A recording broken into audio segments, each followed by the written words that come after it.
Boa noite, pessoal. Boa noite, turminha que está aí realizando o nosso estudo sistematizado da doutrina espírita, que hoje está entrando no módulo 3, né? E logo no primeiro roteiro, roteiro número 1, nós vamos tratar de Deus. Esse é o módulo em que o estudo vai se focar em Deus. E especificamente no nosso roteiro de hoje, nós vamos falar sobre a existência de Deus. Espero que esteja dando para ouvir. Se tá com algum problema de áudio, vocês escrevam para que eu possa ter o retorno aqui e fazer alguns acertos que se fizerem necessários, tudo bem? Então tá jóia. Bom, voltando ao mundo dos vivos, depois de uma gripe que me deixou de cama por 2 dias, a gente vai tocando o barco agora para começar nossa prosa falando sobre a existência de Deus. Bom, todo espírito, todo indivíduo pertencente à família humana, encarnado ou desencarnado, ele tem dentro de si inata a ideia de que há um ser superior ao qual ele deve se submeter, ao qual ele deve se dobrar diante de sua vontade impositiva. Essa é uma ideia que acompanha o homem desde os seus primórdios, desde o início do desenvolvimento da sua razão. E nesse aspecto a gente pode falar em torno de 300 a 400 mil anos aqui no planeta Terra. O homem, de posse da razão, ele sempre teve a ideia íntima, subjetiva, de que há um ser superior, um ser infinitamente mais forte, e que a sua vontade só lhe resta submeter-se. Essa ideia instintiva, é inata do ser humano. E a partir dessa ideia desenvolveu-se esse conceito que hoje nós trabalhamos dentro do campo da religiosidade, que é o conceito da divindade, que se exprime em Deus, na figura de Deus. Então, quando se fala em espírito, não há como dissociar a investigação das coisas espirituais da investigação desse conceito de Deus. O que é Deus? Essa é uma questão tão importante que Allan Kardec, começando o Livro dos Espíritos, na primeira pergunta, ele apresenta justamente essa dúvida, a espiritualidade que o apresentou para a codificação da doutrina. A primeira pergunta do Livro dos Espíritos é justamente essa: o que é Deus? E é importante aqui a gente fazer esse destaque só para chamar a atenção, já preparando para os próximos roteiros. Kardec perguntou o que é Deus, e não quem é Deus. Ou seja, Kardec não personalizou o divino. Isso fornece um campo muito mais amplo para a gente estudar. Mas esse é um tema que vai ser desenvolvido com mais profundidade mais nos próximos roteiros. Mas essa é a importância do assunto. E por que isso? Porque o homem só vai se desenvolver plenamente, ele só vai conseguir colocar-se em movimento a partir do momento em que ele relacionar a necessidade de se mover, moralmente falando, com a necessidade de retornar, de voltar, de atingir o seu Criador. Sem que haja o conhecimento dessa necessidade, sem que haja a ciência dessa necessidade, o homem não se move. Ele não se sente impelido a progredir. Deus é aquele que nos faz progredir, que nos impulsiona ao progresso moral. Isso é muito importante a gente ter em mente. Deus é a mola propulsora, é aquele que nos faz buscar o progresso. Muito bem. Nos princípios da nossa humanidade, quando o homem quando o homem deixava de ser aquele misto que hoje a arqueologia chama de elo perdido, quando ele começava a adquirir os seus contornos definitivos como ser humano, como indivíduo humano, né, na fase do Homo sapiens, entende? Ele passou a viver de forma gregária. Ele vivia reunido em sociedade, em uma sociedade primária, muito primária ainda, baseada muito nas questões ainda, nos costumes da animalidade, mas já era um primórdio de sociedade. E em sociedade, ele já reconhecia a existência de uma força superior, que ele via traduzida nos efeitos, nos fenômenos da natureza. Então, para o homem, aquelas forças da natureza, contra as quais ele não podia lutar, porque ele não tinha forças para enfrentar esses fenômenos, representavam a divindade, porque eram superiores às suas forças. Então, a partir daí, o homem faz as suas primeiras ligações com o divino. E ele passa, então, submetendo-se ao seu poder, a cultuá-las. Porque instintivamente ele tinha a noção de que a sua existência dependia daquela força maior. Daí a necessidade de cultuar, de mostrar-se agradável a essa força superior, de modo que pudesse continuar sua existência de forma mais pacífica. A primeira relação do homem com Deus se deu dessa forma. Daí nós tivemos então o surgimento do Deus Trovão, do Deus Tempestade, do Deus Vento, ou seja, todas aquelas forças da natureza que representavam poderes muito superiores àqueles que o homem possuía, passaram então a representar uma divindade, uma forma de divindade. Os primeiros cultos divinos baseavam-se nessas imagens que eles tinham, que era o que eles podiam alcançar. Então, a partir daí, a relação do homem com o divino, ela sempre existiu. E por quê? Porque nós somos espíritos, e somos espíritos criados por Deus.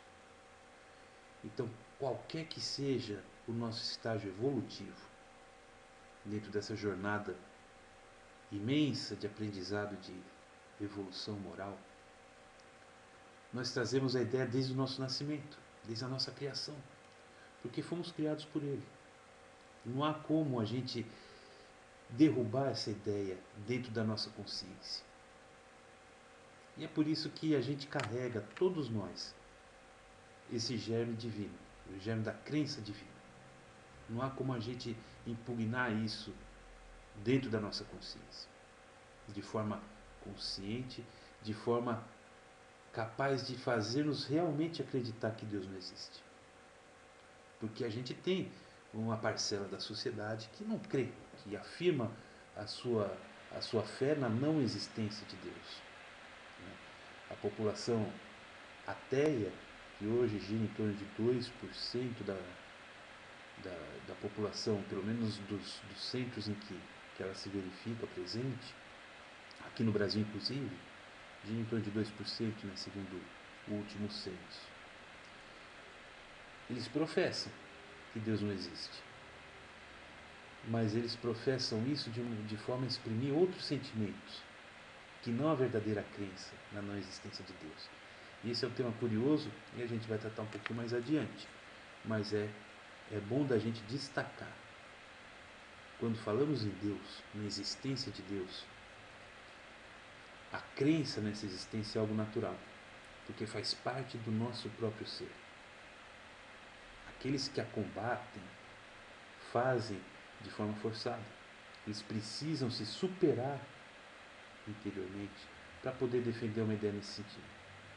E essa ideia, a defesa dessa ideia, não é baseada na crença pessoal, mas sim em outros elementos, tais como a vaidade, a predominância do materialismo e uma falsa ideia de liberdade. Por isso que é um tema também que a gente vai tratar com mais cuidado logo. Então, a partir daí, a gente já começa a fazer uma delimitação de que a existência de Deus ela tem a mesma idade da razão humana. Nasceram juntas. Então, agora que eu estou vendo, boa noite Patrícia, boa noite Érica. Sejam bem-vindas aqui e façam uso à vontade aqui do chat, das ferramentas para a gente poder interagir, né, e acertando os nossos detalhes aqui e trocando ideias sobre o nosso tema de hoje, tudo bem? Continuando aqui, nós temos aqui, analisando a partir do estudo que Kardec fez e desenvolveu, né, na codificação da doutrina, com base sempre a partir da existência de Deus. Não tem como ser diferente. Falar de espírito sem falar de Deus, como a gente já falou aqui no comecinho, é algo impossível. São temas impossíveis de dissociar. O vocábulo Deus, o termo que a gente usa, o termo corrente, vem do latino Dei. E Dei significa ser supremo. Então aí de novo a gente vê aquela ideia da força suprema, daquela força que é superior aos limites do homem. A relação que o homem guarda com Deus é essa. E a forma com que o homem trata Deus também é uma forma muito interessante da gente analisar. Porque, veja, se por um lado a gente pode dizer que a ideia de Deus é uma ideia instintiva, inata ao ser humano, a gente pode também dizer que são raros aqueles que já conseguem trabalhar com o conceito de Deus de uma forma menos equivocada. Ou seja, o homem ainda trabalha de uma forma muito equivocada com a ideia de Deus. A ideia de Deus, o conceito de Deus, ainda não é muito bem trabalhado pelo homem. E no sentido seguinte, essa ideia também não é trabalhada porque a gente vê falta de interesse. O homem hoje, em sua maioria, não tem interesse em desenvolver os seus conceitos a respeito de Deus. Não lhe interessa analisar a fundo a existência, os motivos pelos quais nos ligamos a Deus. Há uma vivência, assim, há um contato muito superficial com esse conceito. E grande parte das mazelas que a gente enfrenta na nossa sociedade, elas vêm justamente porque não há esse interesse em se aprofundar, em desenvolver esse conceito dentro de nós mesmos. Essa é uma coisa complicada, mas está diretamente relacionada com esse abandono dessa ideia. Ou seja, porque em se tratando de uma ideia íntima, de um conceito íntimo que cada um de nós carrega desde quando adquiriu o domínio da razão, enquanto espíritos, seria natural que a gente estivesse cada dia mais envolvido na tentativa de entender, de definir os seus limites, os seus alcances, né? De definir a finalidade dessa relação que se estabelece entre nós e o Criador. Mas não é esse o caso. A situação que a gente vê é justamente uma dissociação, ou seja, o homem, embora traga isso na sua essência, não se interessa em buscar. E isso é muito complicado. Enfim, vamos tocar o nosso estudo com base na nossa vontade, que está sendo concretamente exercida, né, demonstrada e investigada a fundo por essa turma, né, vocês que estão aqui dando continuidade a esse estudo. Os primeiros rudimentos da ideia de Deus, a gente acabou de comentar, foram aqueles já ainda na pré-história, quando o homem se relacionava com os elementos da natureza, mas já mostrando a ideia de temor, uma ideia de respeito, oferecendo-se, né, para ser aceito pela divindade, para que a divindade permitisse que ele continuasse a viver. Essa ideia foi evoluindo também, pouco a pouco, com o passar do tempo, com a evolução da própria sociedade. E a partir daí mesclaram-se alguns outros conceitos que não eram daquela época, foram inseridos nessa relação. E contribuíram esses contextos para desvirtuar um pouco mais esse conceito que a gente teria ainda hoje. Por exemplo, na Alta Idade Antiga, quando a gente fala nos primeiros impérios antigos, o Império Persa, o Império Chinês, isso é em torno de 5.000 anos antes de Cristo, a ideia de Deus já começava a se desenvolver para o monoteísmo. Então aquele pensamento de várias divindades relacionadas aos fenômenos da natureza, relacionadas às inúmeras manifestações de força superior à do homem, passaram a ser convertidas na ideia de que um era o ser superior. Essa questão monoteísta surgiu com as primeiras manifestações do povo hebreu. A gente vai buscar na Bíblia, isso na época de Abraão, estamos falando em torno de 4.000 anos antes de Cristo, quando surgiu o povo judeu. Foi a primeira religião, foi o primeiro grupamento que colocou Deus como uma divindade única. Isso representou um grande passo na ideia, na conceituação do divino. Mas a motivação que levou a esse passo é uma coisa interessante de estudar. Porque naquela época, os hebreus perceberam que aquele que detivesse o monopólio do conceito de Deus, de um conceito que estava presente, né, que era presente na intimidade de todos os homens, de forma instintiva, de forma atávica, quem detivesse a primazia desse conceito teria poder sobre os demais. Então, com o monoteísmo surgiu as primeiras manifestações de mescla entre a religiosidade e o poder. Então, essa ligação já vem de longe. E é por aí que a gente vê como é que falta ao homem ainda a profundidade no estudo dessa ideia do que é Deus, da ideia de trabalhar com esse conceito para si. A gente ainda vive impulsionado por essas coisas que se desenvolvem há milênios, de forma equivocada, de forma, como é que se pode dizer, de uma forma totalmente manipulada por interesses pessoais, totalmente divorciada da ideia original, do seu sentido verdadeiro. Então, com os hebreus veio o monoteísmo. E veio a ideia de que Deus seria uma versão ampliada do homem, e não o contrário. É curioso isso. Os primeiros livros bíblicos, o Pentateuco bíblico, foi escrito naquela época, por volta de 3.500 anos antes de Cristo, pelo personagem histórico de Moisés, hebreu. Então, e no primeiro livro o que é dito? Que Deus criou o homem à sua imagem e semelhança. Essa chave foi utilizada para fazer pintar-se o conceito de Deus, a figura de Deus, como uma versão amplificada do homem.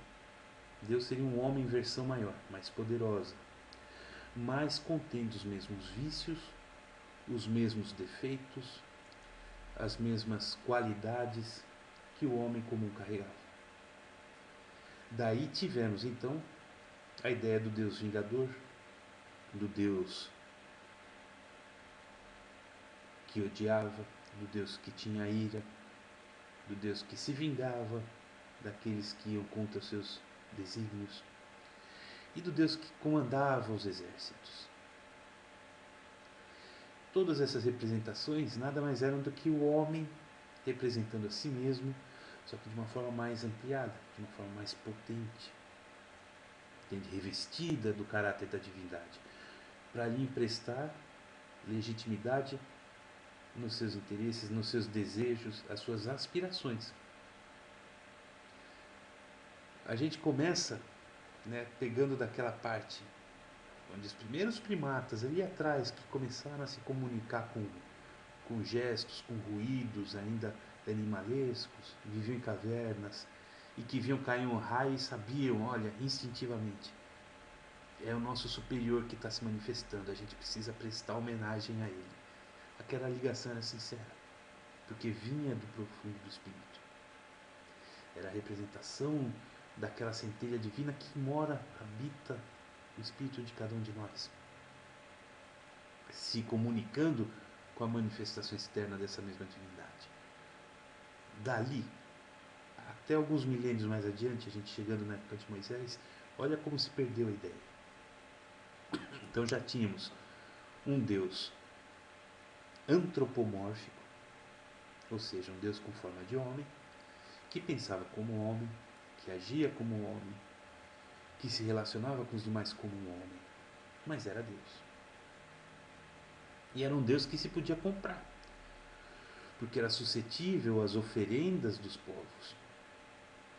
Então veja só, ao invés do homem absorver as qualidades do divino, através da observação de suas manifestações, aprofundando a sua relação com essa divindade criadora, o homem foi emprestando todas as suas vicissitudes, todas as suas imperfeições para a construção dessa imagem. É uma situação, uma relação curiosa essa, não? A gente vai oferecendo aquilo que é nosso para construir a imagem de Deus. Desculpem, ainda os efeitos da gripe ainda não passaram plenamente, mas a mudança de paradigma fica muito evidente. E isso ainda estamos há 3.000 anos atrás.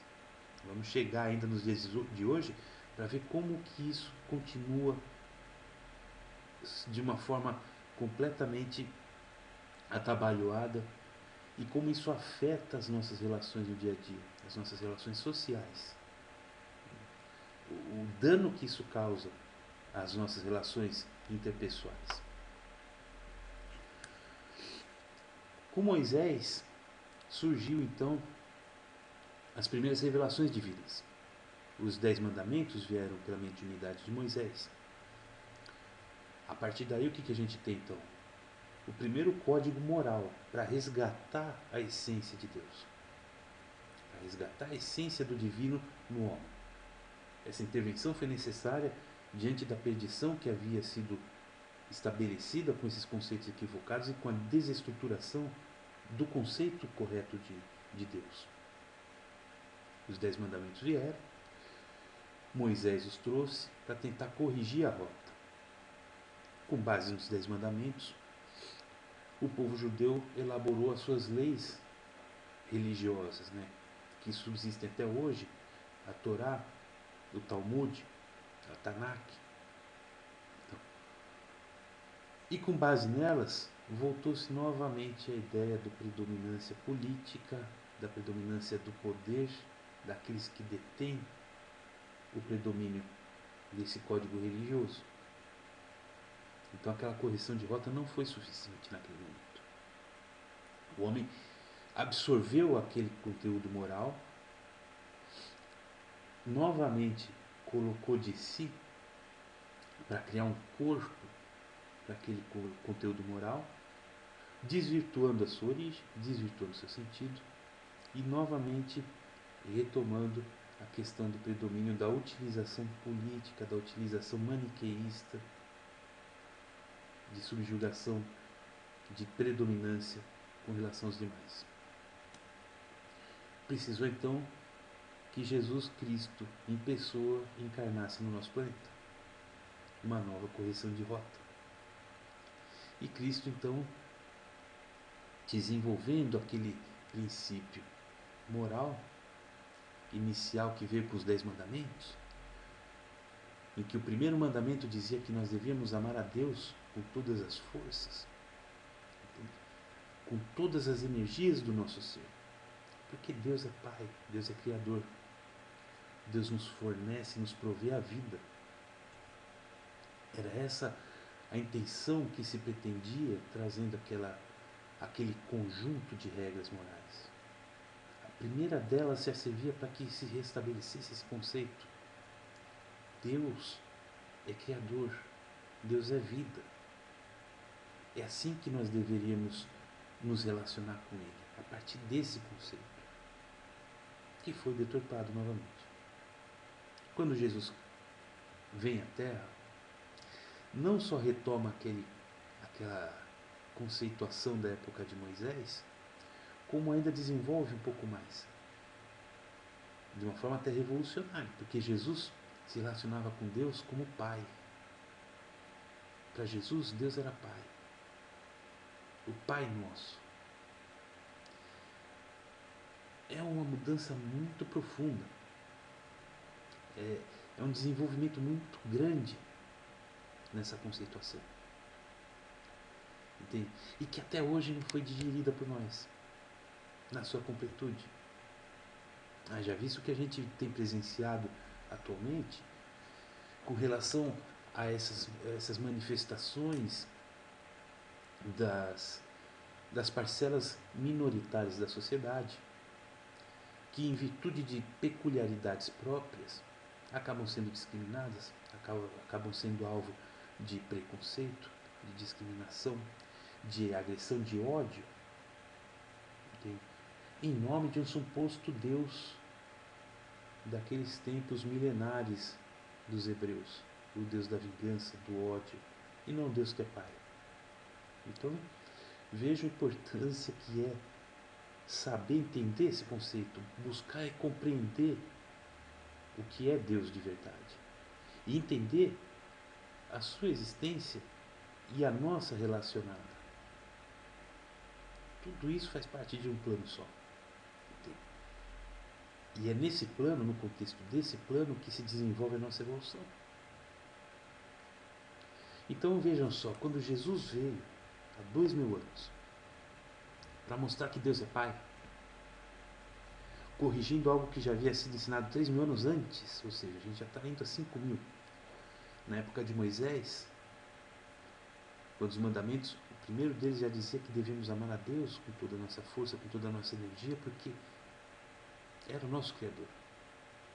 Então, há 5000 anos, a gente já vê, a espiritualidade superior vem combatendo a ideia da personificação humana de Deus, para que o homem restabeleça o seu contato original com Ele, aquele contato íntimo, aquele contato profundo da sua essência divina com a essência do Criador. Ainda está difícil, a gente ainda não conseguiu chegar perto de absorver todo esse conteúdo.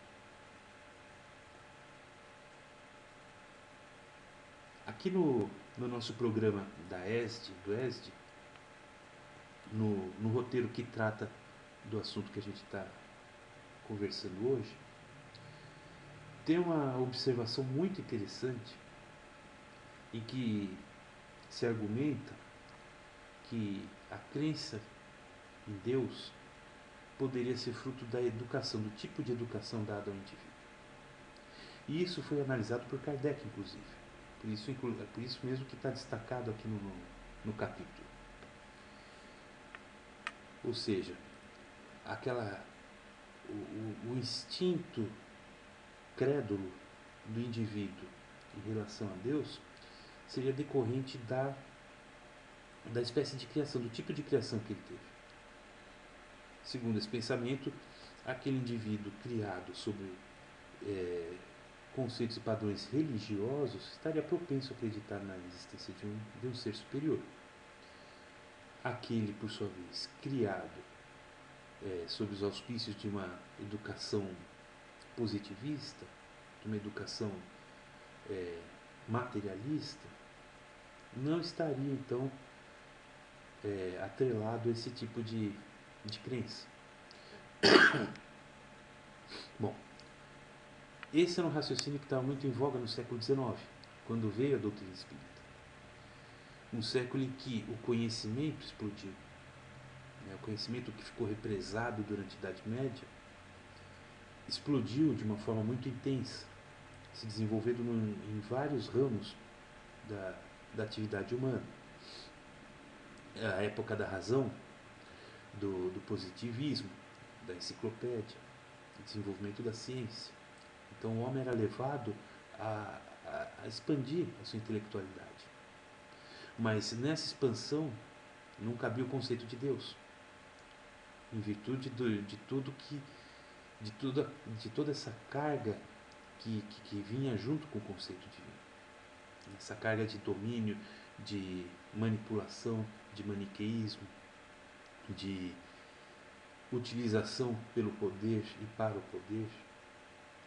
Então a ideia de Deus, que foi ao longo de todos esses séculos agregada com esses elementos humanos, no século XIX ela é encarada como algo superado, como algo derrubado pelas luzes da ciência. Se fosse isso, e Kardec conseguiu chegar a essa conclusão de uma forma bem racional e brilhante. Se fosse assim, os povos primitivos que ele estudou dentro da antropologia no século XIX, e aí ele cita nas suas obras, né, os aborígenes, populações indígenas que viviam na África naquela época, praticamente sem contato algum ainda com o ser humano, né? O mundo ainda tinha regiões muito inóspitas, né? Essas populações, elas não teriam aquela ideia instintiva de reverenciar um poder superior.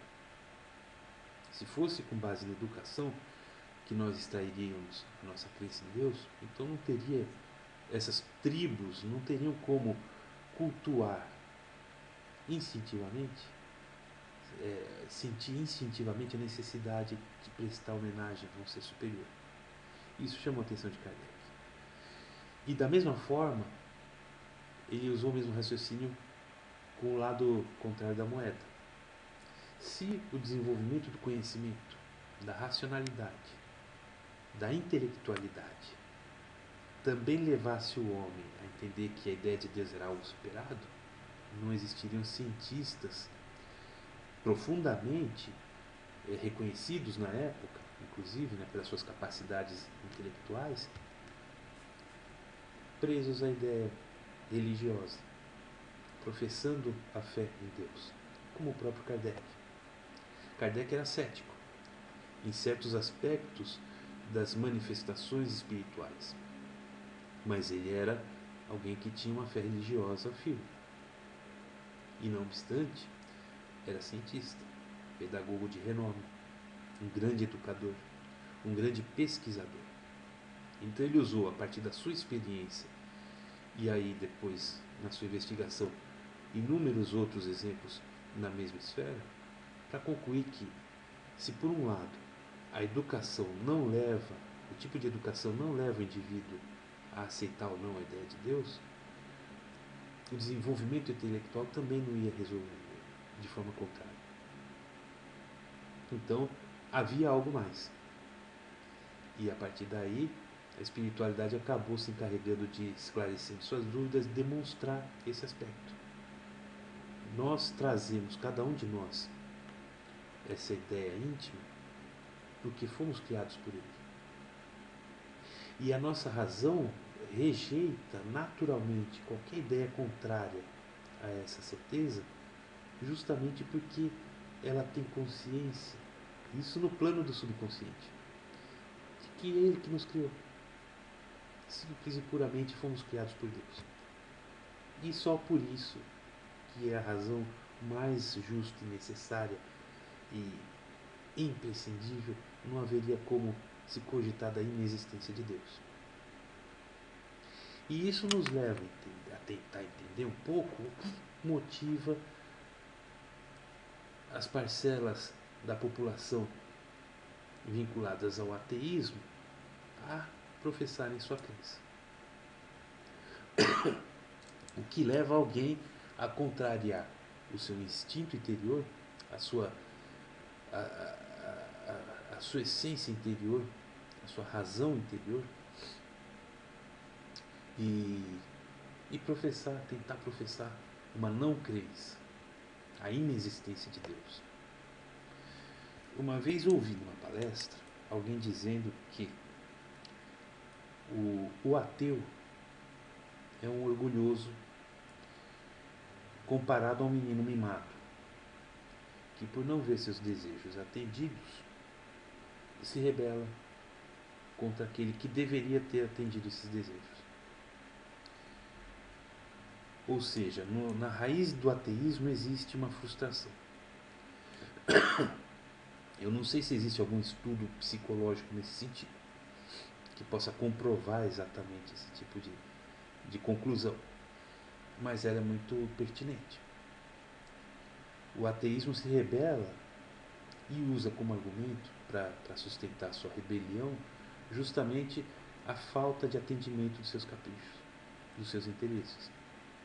É comum a gente analisar o discurso do ateu nesse sentido. Se Deus existe, por que permite tal coisa? Ou se Deus existe, por que não realiza determinada conduta? Então, em tese, é um capricho não atendido. Agora, a gente precisa analisar que, a partir do momento que o capricho passa a ser atendido, a rebeldia se esvai. Então, o ateu deixaria de ser ateu. O tempo acaba encarregando de levar a essa situação. Mas o aprendizado vai ser necessário até chegar nesse ponto. Então, de fato, isso eles vão ter de suportar. Com relação agora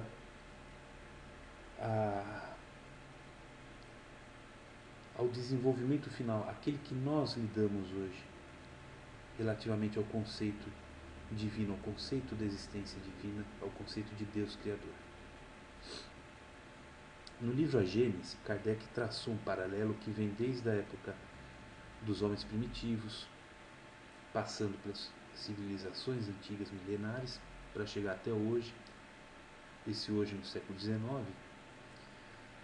estabelecendo esse seguinte raciocínio. Nós tivemos, primeiramente, o Deus natural, o Deus da natureza, que foi substituído pelo Deus humano, o Deus da vingança, o Deus do olho por olho, dente por dente.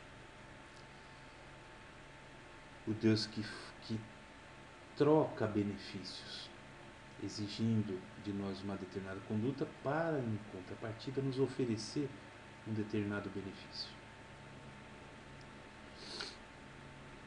E o Deus trazido pela espiritualidade, que resgata a ideia de Jesus, o Deus Pai.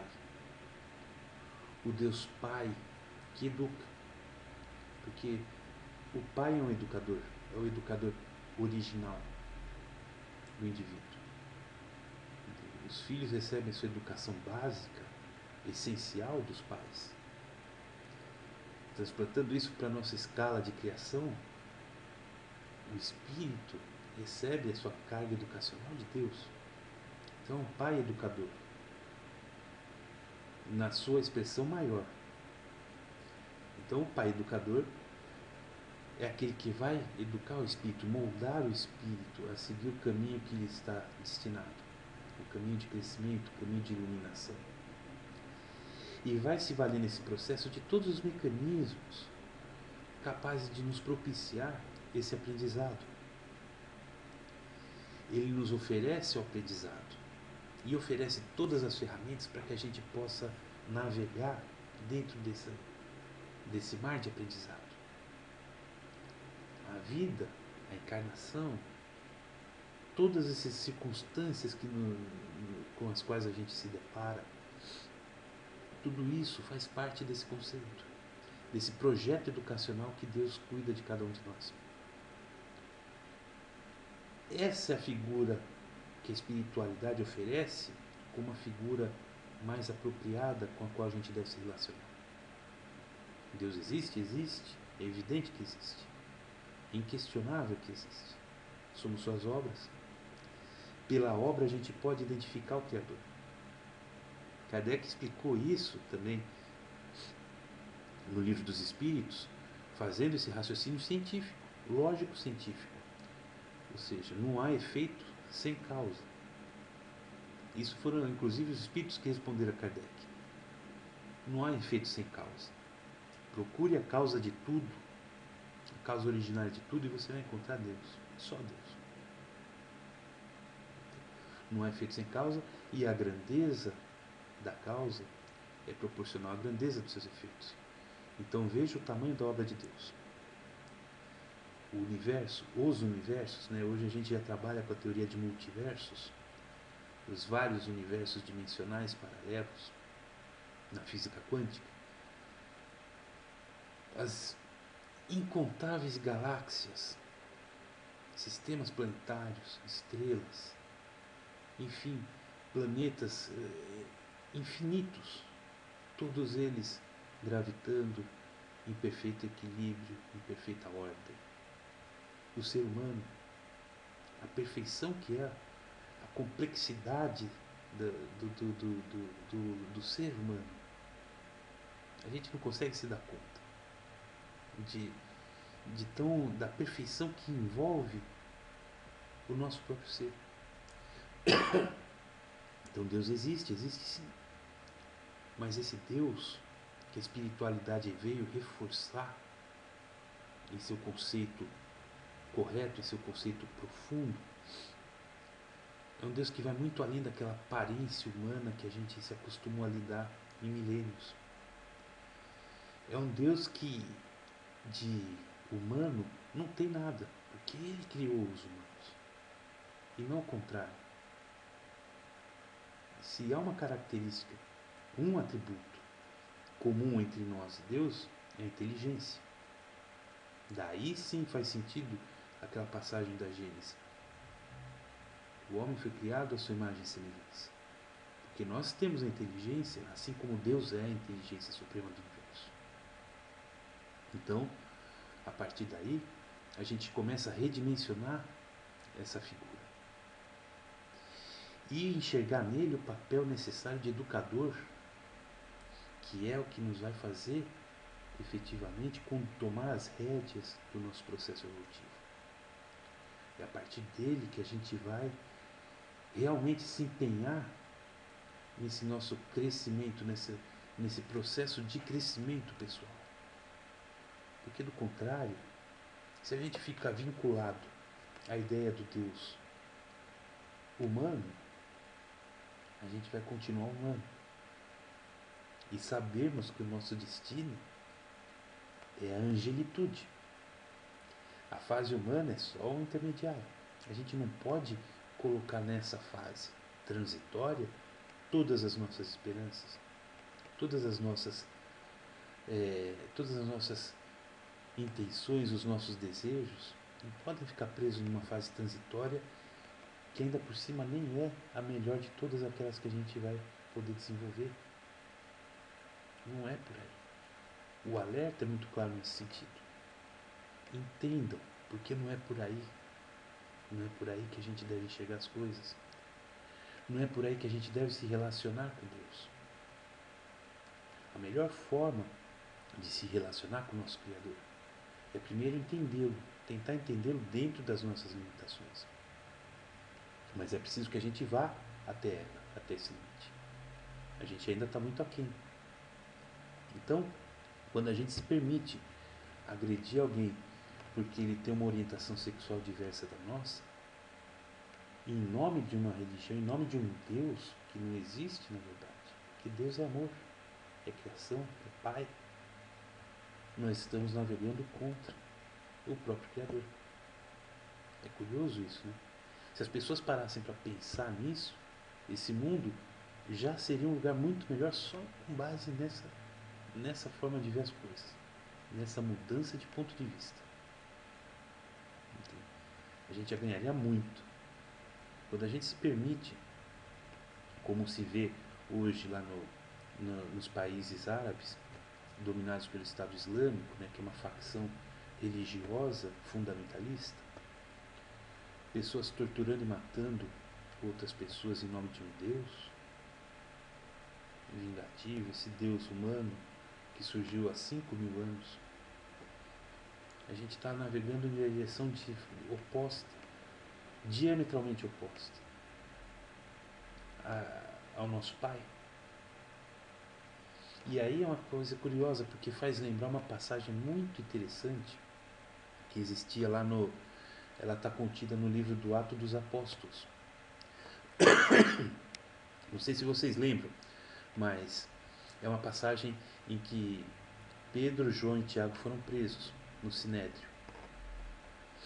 E os doutores da lei, né, os sacerdotes rabinos, estavam deliberando em matá-los, né, como haviam feito com Jesus, né, para tentar debelar de vez aquela ideia cristã, né, que era o cristianismo nascente.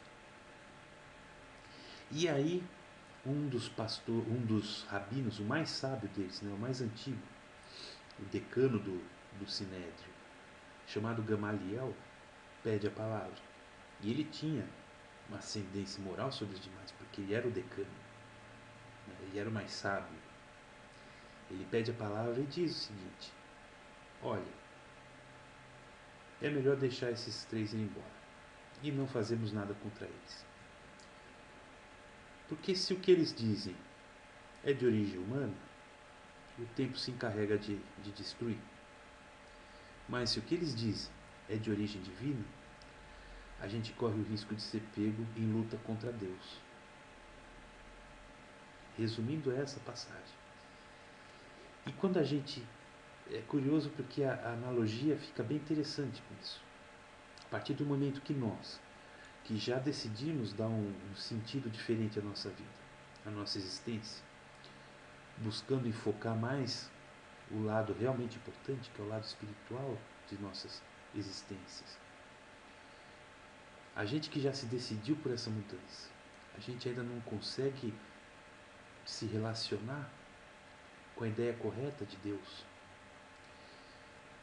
E a gente usa conceitos equivocados para tentar justificar as nossas tendências viciosas, milenares, o nosso egoísmo, o nosso orgulho, a nossa verdade, através desses conceitos equivocados de Deus e de sua religião. Nós corremos o risco de, como Gamaliel advertiu, sermos pegos lutando contra Deus. Já pensou? Cada pedra que a gente joga em alguém que pertence a alguma minoria é uma pedra que a gente joga contra Deus. Cada irmão que é morto por causa de uma visão fundamentalista de um Deus guerreiro, militar, um Deus vingativo. Não tem o filme dos Vingadores, né? Então, um Deus vingador, daquele estilo dos heróis do filme, a gente está lutando contra Deus. É algo que a gente precisa pensar e refletir muito para dar esse primeiro passo de forma acertada, de forma correta, de forma segura. A partir de onde eu devo começar esse processo de renovação? Em que pedra eu devo alicerçar essa busca de iluminação interior? No Deus, mas no Deus Pai, o Deus Amor. O Deus que ama sem qualquer condição. O Deus que ama sem qualquer exigência. Que ama porque é Pai. Entende? E aí fecha o círculo. Que começou a ser desenhado ali, lá na época dos Homens das Cavernas. Né? Que via o raio cair e falava: esse é o nosso superior, a gente precisa fazer a nossa homenagem para ele. A gente precisa se mostrar submisso à sua vontade. Porque lá atrás não se sabia racionalmente, mas o instinto dizia: é ele que manda, vamos dizer, é ele que nos criou. E eles entendiam isso dessa forma sutil, dessa forma intuitiva. Eles entendiam, nós entendíamos, né? Porque éramos nós que estávamos naquelas roupagens. Só que isso se perdeu no caminho. E hoje é necessário resgatar. Daí a importância de entender esse contexto, entender essas circunstâncias que que coordenam esse tema. Deus, a sua existência, o seu entendimento nas nossas relações, nas nossas vivências. É interessante a gente perder tempo, vamos dizer assim, ganhar tempo, né? Analisando isso, refletindo sobre isso. É muito interessante. Então, como começo do estudo desse nosso módulo 3, a gente pode então, eu acho que tem aqui uma questão do Livro dos Espíritos que sintetiza tudo isso que a gente estava conversando até agora. Kardec perguntou o seguinte: será dado ao homem um dia compreender o mistério da divindade? Os espíritos responderam: quando seu espírito não estiver mais obscurecido pela matéria e pela sua perfeição, estiver próximo dele, então ele o verá e o compreenderá. A gente foi concebido para viver com Deus, para ver Deus, para entender os seus desígnios, para trabalhar junto com Ele. A gente precisa fazer a nossa parte para chegar até lá. E aqui os Espíritos advertem: a matéria obscurece, a materialidade obscurece, prejudica, impede que a gente atinja essa finalidade. Entender essa ideia de forma correta é o grande passo que a gente dá para poder superar essa barreira e seguir esse caminho de forma mais livre. É uma coisa realmente que vale a pena a gente analisar e refletir muito sobre isso, principalmente nesse momento que a gente está vivendo, né? E enfim, era esse o nosso tema para conversar hoje. Na próxima aula a gente vai ver aqui, provas da existência de Deus. Porque no mundo muito material, né, a gente precisa provar tudo, né? Prova isso, prova que Deus existe, prova que Deus falou. A gente vive de provas, né? E prova, eu não sei quem trabalha com isso. Eu trabalho nessa área jurídica. Prova é a coisa mais fácil de fraudar que existe, né? Então, a gente acha prova para tudo que a gente quiser. Agora, a partir do momento que a gente já não precisa mais de provas para entender Deus, a gente já teve um ganho considerável na nossa existência. Tem alguém que queira fazer alguma colocação, exprimir algum questionamento? Hoje nós tivemos uma prosa bem introdutória mesmo, que o assunto vai pegar fogo a partir da semana que vem, né? Mas se alguém quiser alguma coisa, fique à vontade. Já está acabando o nosso tempo também, né? Eu não sei se o pessoal passa aqui e desliga a chave para mandar a gente embora, se a gente ficar muito tempo proseando aqui. Mas, enfim, acho que já dá para se preparar bem para o próximo roteiro, né? O roteiro 2, prova da existência de Deus, e continuar também para ver os seus atributos, tentar entender bem, né? A gente conseguir fechar bem essa compreensão que é essencial, né? Entender isso é um passo gigantesco para a gente estruturar uma sociedade mais harmônica, né? Mais pacífica. Então, eu agradeço muito, muito, muito a presença de vocês, a atenção de vocês. Espero que vocês tenham uma semana extremamente abençoada, extremamente iluminada. A semana que vem acho que a Amanda que vai estar aqui também, se bem que o Robson já voltou de viagem. Esperando vocês e que vocês tenham muito sucesso nesse estudo, muito sucesso nessas reflexões, consigam absorver muito, muito, muito mesmo para vocês.